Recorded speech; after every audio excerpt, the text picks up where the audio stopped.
We live in a system of institutionalized narcissistic abuse, where evil ghouls hurt you for profit, then punish you for how you react to them hurting you. Literally every institution and market is rigged against the people in this way. If you're having a hard time keeping up with their incessant bar raising, you're told the problem is you, not the actual problem. Work harder. Give us more. Unfortunately, law enforcement serves as a buffer between the people and the corrupt narcissistic ghouls in government and the capitalist class rigging the game against them. And law enforcement profits from this in many cases through corruption, retaliation, and lobbying. Even more, this creates a situation where you're mired in the complexity of needing them as emergency first responders, to having to defend yourself against oppressive legislation and overreach and rights violations.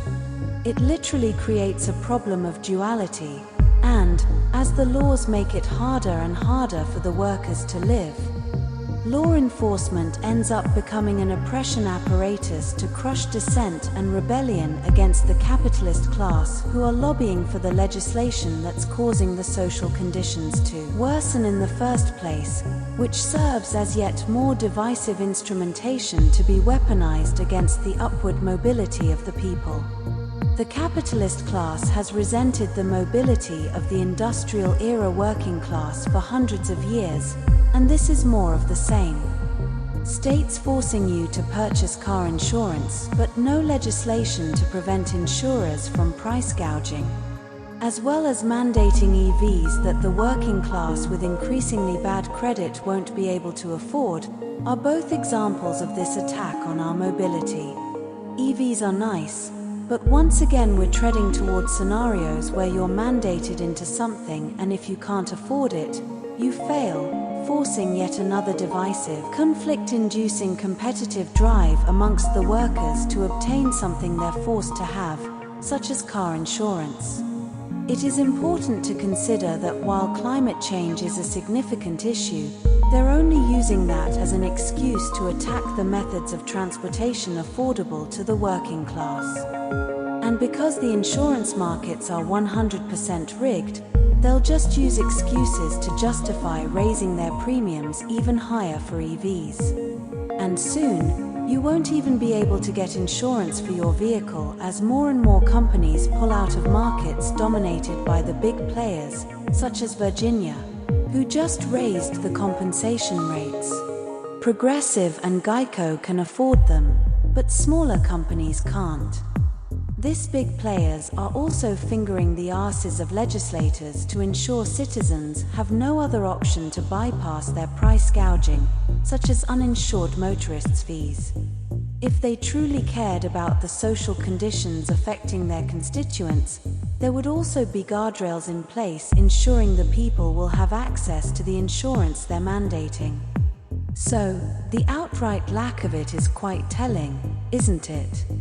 These narcissistic structures of entitlement only exist due to corruption, and in some cases, just stupidity. Let's say you worked your butt off in school earning your degree, and 5 years ago, you were going places in your career, perhaps in a tech position.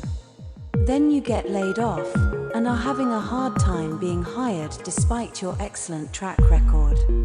You have a mortgage, a car payment or two, expensive full coverage insurance, and were living the American dream. But now you're starting to suffer, even though you grew your career and were successful. As the clamp of this inequality-generating machine keeps tightening and tightening upon you, you look for answers in the news, in social media, in articles. But wherever you look, you're faced with the same hippy-dippy corporate capitalist propaganda, and told the problem is you. Something is wrong with you. You're not working hard enough. Your mental health isn't right. It's your diet, and so on.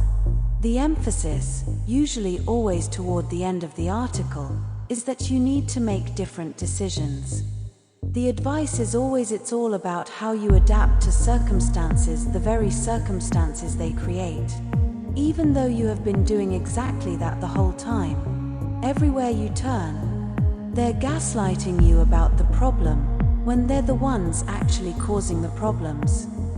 To make it worse, the more money people start making after becoming entrenched in abusive systems, the more complacent they become and the less they care about the issues they previously did. Basically becoming corrupted, in a roundabout way, by the same system of which they opposed, back in their rebellious years. Vladimir Lenin himself warned about this very issue.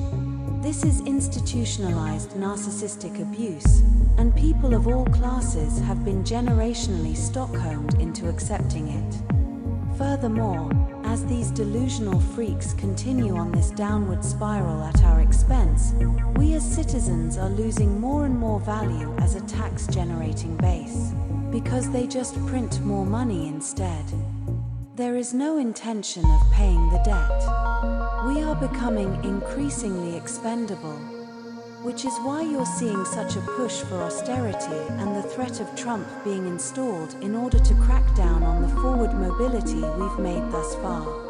A second Trump installment could very well represent, significantly, a normalization phase of the subversion scenario process as detailed by one Yuri Bezmenov. Although the difference in this case being that the forces of radicalization consuming society are actually capitalism, not socialism. If you think about it, we have already entered the crisis phase, with COVID and so on, and now we're in the overt phase.